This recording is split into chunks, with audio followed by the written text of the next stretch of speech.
Et coucou tout le monde, c'est Chacha de la page Un bon livre à lire. Aujourd'hui je vais vous faire mon book haul du mois d'avril. Et je vais pas traîner parce que j'en ai énormément à vous montrer.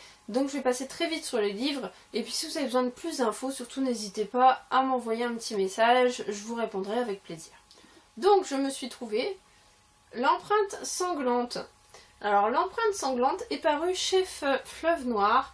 Et donc en fait c'est une succession de nouvelles écrites par 8 auteurs français spécialisés dans les écritures de polar, thriller et tout ça. On a donc Raphaël Cardetti, Maxime Chatham, Olivier Descosses, Eric Giacometti, Karine Jebel, Jacques Raven, Laurence Calez et Franck Tillier. Donc ce bouquin, je ne cherchais pas spécialement mais je suis tombée dessus par hasard et en fin de compte il m'intriguait beaucoup parce que l'idée c'était de proposer un sujet et que chaque auteur écrive une histoire en rapport avec ce sujet mais à sa façon. Vu qu'il y a pas mal d'auteurs que j'aime énormément dans ce bouquin, je me suis dit que c'était vraiment le bon livre à acheter. Donc comme je l'ai trouvé d'occasion en très bon état, je me suis dit allons-y. J'ai ensuite eu N'ouvre pas les yeux de John Verdon. Alors ce livre parle d'une mariée qui est retrouvée décapitée le jour de son mariage. Donc tout indique que c'est le jardinier mexicain qui a fait le coup parce qu'on ne le retrouve plus depuis ce jour-là. Et quand il dépêche l'enquêteur sur place, l'enquêteur se rend compte qu'en fin de compte la mariée n'était pas si blanche que ça et qu'elle entretenait des rapports très tendus avec son futur mari.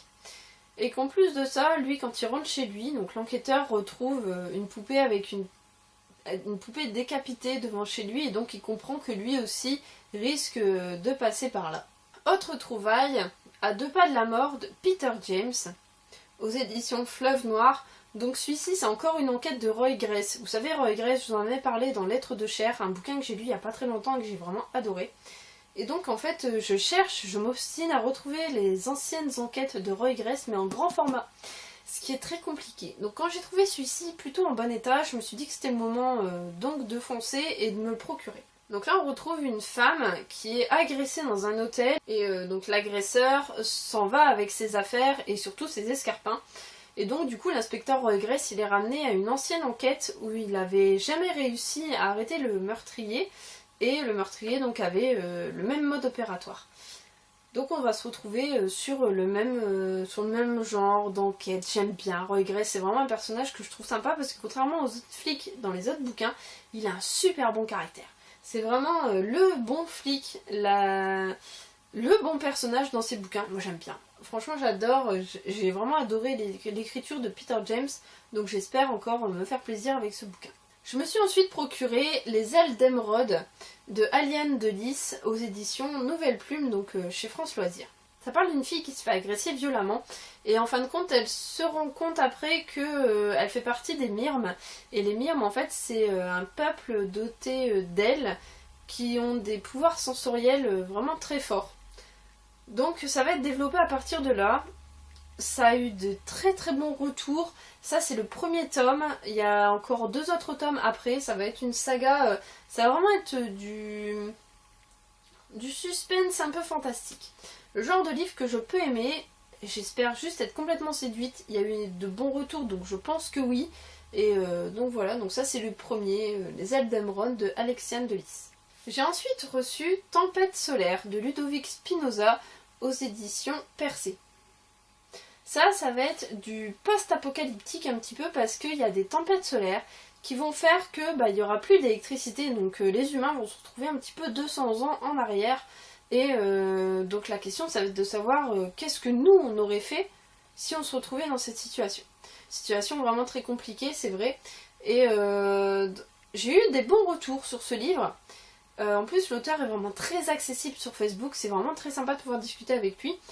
J'espère être séduite aussi, en plus il n'est pas très épais donc je pense me le lire très bientôt, sûrement dans ma palle de cet été.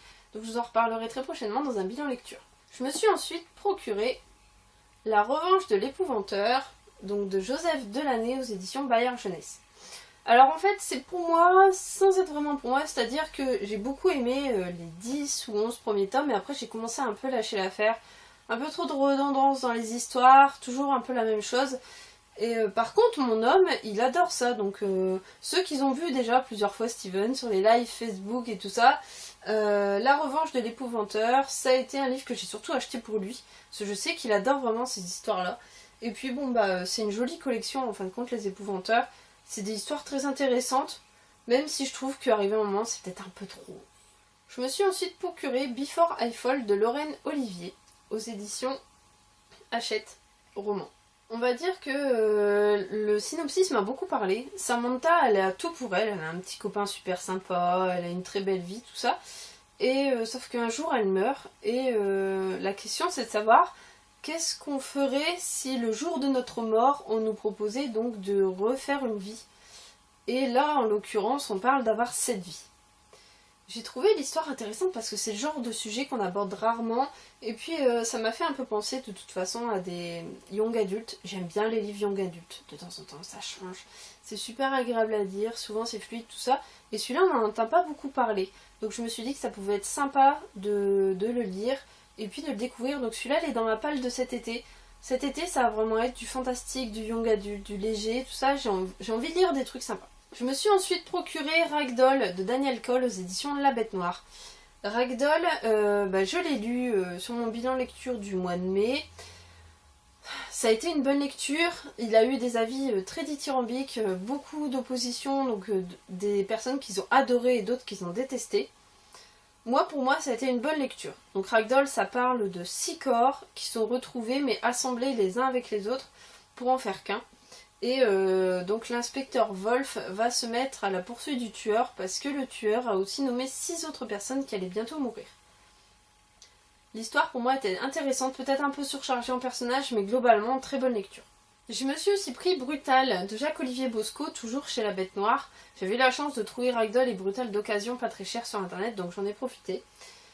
Avec Brutal, on va se retrouver donc avec des personnes qui vident les filles de leur sang et qui opèrent entre la Tchétchénie, la Belgique, la France, tout ça. Et ils servent vraiment... ils sont le mal et la seule façon de contrer le mal, c'est par le mal. Et le mal, c'est elle. C'est Lise Lartegui qui est flic un jour et la nuit, elle est... le mal, elle qui est un peu douce, aimante, tout ça, elle est aussi très brutale.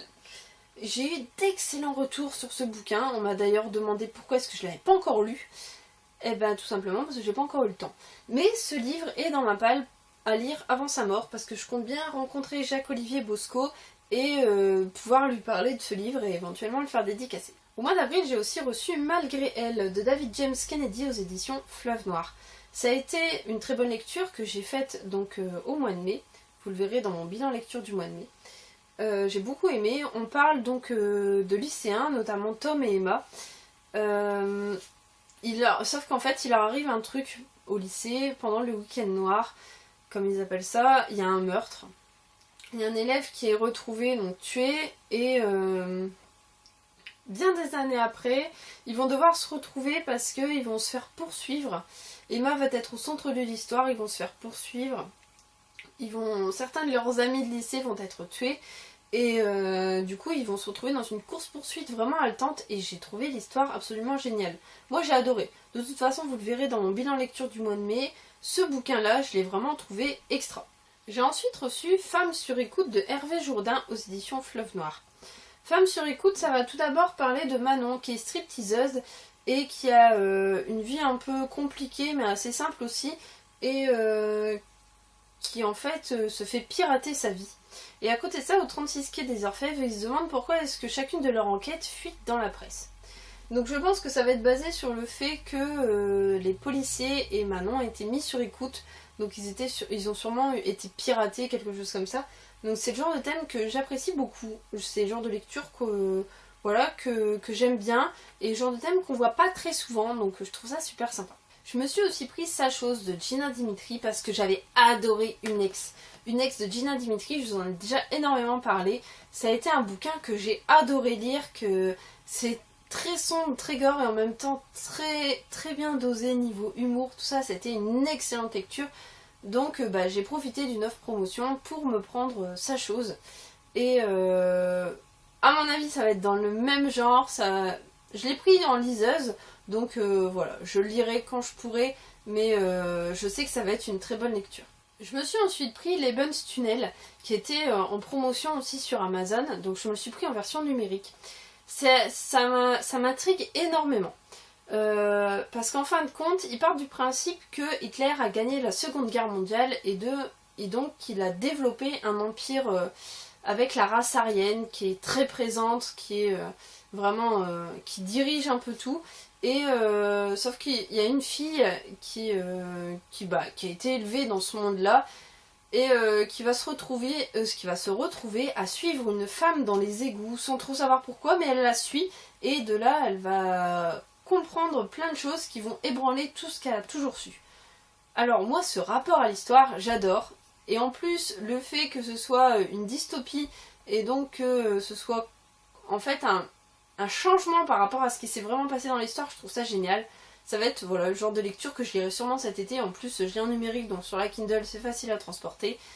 Donc voilà, je vous en dirai ce que j'ai pensé. J'ai ensuite reçu Blackout Baby de Michel Moati aux éditions HC Éditions. Alors, rappelez-vous, j'ai lu Retour à Whitechapel, que j'avais adoré, et en fait Blackout Baby reprend le même personnage principal dont Amelia Pritlow, qui était la fille de la dernière victime de Jack l'Éventreur, et donc ça va encore être, elle, le personnage principal de l'histoire de Blackout Baby. Donc dans Blackout Baby, ils vont retrouver 4 femmes qui sont atrocement mutilées.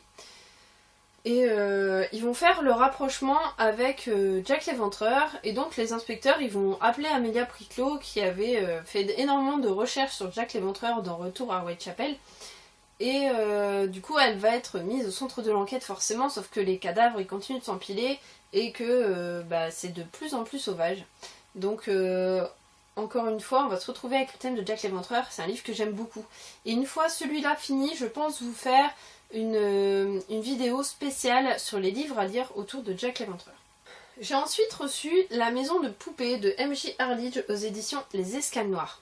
La Maison de Poupée, ça parle d'une femme qui se retrouve dans son lit, certes, mais pas dans sa chambre. Elle se retrouve dans une cave, dans une maison, et elle est prisonnière. À côté de ça, pas très loin de là, il y a des promeneurs qui retrouvent le cadavre d'une femme. Et en fait, la famille de cette femme n'était pas inquiet parce qu'ils recevaient encore des nouvelles d'elle sur les réseaux sociaux. Et donc les enquêteurs, ils vont devoir faire face à un tueur vachement machiavélique qui arrive à enlever ses victimes et à faire pour que personne ne s'inquiète. Moi l'idée m'a beaucoup plu, le côté huis clos de la cave aussi, et j'espère vraiment être séduite par cette histoire. On verra bien parce que je sais que juste avant il a aussi écrit Amstramgram et il court le furet que j'ai pas encore lu. J'ai aussi reçu Mal aimé de Helena Riversand en service presse numérique. C'est un livre qui a l'air un peu différent de ce que je lis d'habitude. Ça va parler surtout des relations avec les autres, donc des relations mère-fille, mais aussi des relations un peu incestueuses. Et ça va parler de la vie en général telle qu'elle est, c'est-à-dire sans pitié. Ça va être le genre de livre qui me parle, mais qui est vraiment tellement différent de ce que je lis d'habitude. Je ne vais pas dire que j'y vais avec un peu d'appréhension, mais plutôt avec l'envie de découvrir, mais quand même peur de ne pas être convaincue. Donc j'espère vraiment que ça va me plaire. J'ai ensuite reçu Intelligence, paru aux éditions IS Éditions de Jean-Luc Espinasse. Alors ce livre, il va parler donc d'une forme de vie extraterrestre intelligente qui débarque sur Terre et qui fait copain-copine avec un jeune attardé mental qui subit beaucoup de violence. Et en fin de compte, les deux là, ils vont s'allier et ça va développer donc les capacités mentales du jeune homme. En fin de compte, il va être vite arrêté par toutes ces personnes qui s'intéressent pas à lui et qui veulent pas entendre ce que lui il a à dire par rapport à cette nouvelle intelligence extraterrestre. Je l'ai donc eu en service presse grâce à IS Éditions, j'espère que ça va me plaire. On verra bien ce que je vais en penser, j'ai pas la pression. J'ai aussi reçu Enquête au volet bleu de Kate Oliver, toujours chez IS Éditions. Je l'ai reçu donc en version numérique. Et donc ça va parler d'une mamie qui est envoyée en maison de retraite pour un début d'Alzheimer. Et en maison de retraite, c'est des gens un peu aisés, ils passent leur journée à rire, à jouer aux cartes, à regarder la télé, bref, la belle vie. Et puis en fin de compte, il y a une des aides-soignantes qui va mourir poussée dans l'escalier. Donc là il y a une enquête qui est faite, sauf que pour pas aider les enquêteurs, parmi leur petit groupe de petits vieux, ils vont tous s'accuser du meurtre. Donc on va découvrir sûrement ce qui s'est vraiment passé, qui cache des secrets. C'est le genre de lecture que j'aime bien, un peu le feel good, le genre de truc très sympa que j'aimerais bien lire cet été, qui va sûrement passer dans ma palle de cet été. Donc voilà, j'espère que ça me plaira. Je me suis aussi pris en numérique le complot de Tchernobyl de Théo Lemâtre. Théo Lemâtre, c'est un jeune auteur que je suis beaucoup, que j'aime beaucoup au niveau des écrits, et donc quand j'ai vu qu'il a sorti le complot de Tchernobyl, qui est quand même un moment historique qui m'intéresse énormément, j'ai trouvé ça sympa. Le complot de Tchernobyl, donc forcément ils vont partir du principe que si Tchernobyl a explosé, c'était pas un accident, c'était dû à un complot. Et donc il y a une personne qui va retourner dans les décombres pour essayer de revivre un peu son passé, et il va donc se frotter à tous ces complots et découvrir sûrement un peu la vérité de ce qui s'est passé. Bien sûr ça reste une fiction, mais je trouve que l'idée est très bien, et je suppose qu'elle va être très bien amenée, parce que Théo Lemâtre a fait d'autres livres qui ont vraiment eu d'excellents retours, donc j'y vais les yeux fermés, ça va être encore sûrement une très bonne lecture que je vais beaucoup apprécier. J'ai aussi reçu I Invade You aux éditions Thierry Magnier, écrit donc par Sarah Turoche-Droméry et Nils Barello. C'est du suspense du suspense jeunesse. Ça va être donc avec un petit peu des mosaïques, comme ils appellent ça, des mosaïques donc sûrement de jeux vidéo. Tout ça c'est une sorte de jeu grandeur nature, sauf que dans ce jeu grandeur nature ils vont retrouver des meurtres. Donc voilà, moi j'en sais pas beaucoup plus, j'ai pas exactement compris à quoi amener le synopsis. J'espère que ça va me plaire, c'est du jeunesse, mais j'aime bien le jeunesse quand même, surtout quand il y a un peu de suspense. Je vous en dirai plus quand je l'aurai lu. J'ai aussi eu Extraction de Tony Perrault, je lui avais demandé donc son livre en service presse numérique si c'était possible, il a accepté gentiment. Et je l'ai commencé, en fin de compte, j'ai pas vraiment adhéré à l'histoire et à la plume.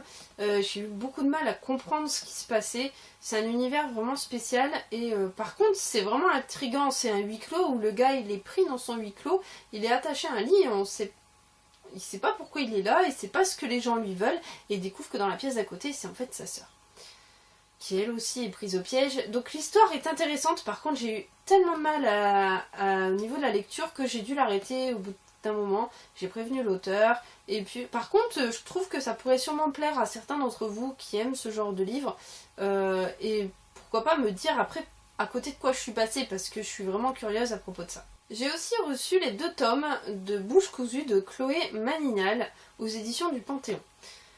Donc je les ai reçus en service presse numérique, et en fait moi je les ai demandés à Chloé parce que j'ai trouvé que l'histoire était carrément intéressante. Ça va être du huis clos entre épouvante, horreur, thriller, suspense, et du huis clos, surtout moi qui adore ça. Elle est dans ma liseuse, les 2 tomes sont dans ma liseuse, j'espère vraiment pouvoir les lire cet été.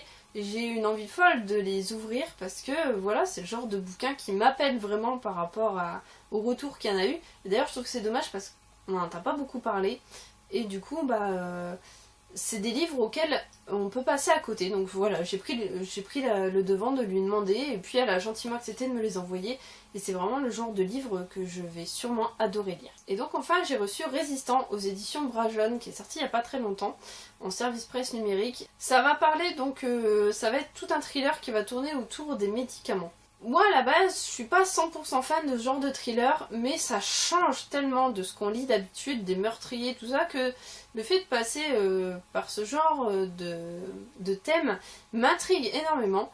Et puis ça intriguera sûrement aussi Steven, qui adore ce genre de bouquin, donc au sujet de tout ce qui est médicaments, médecine, tout ça.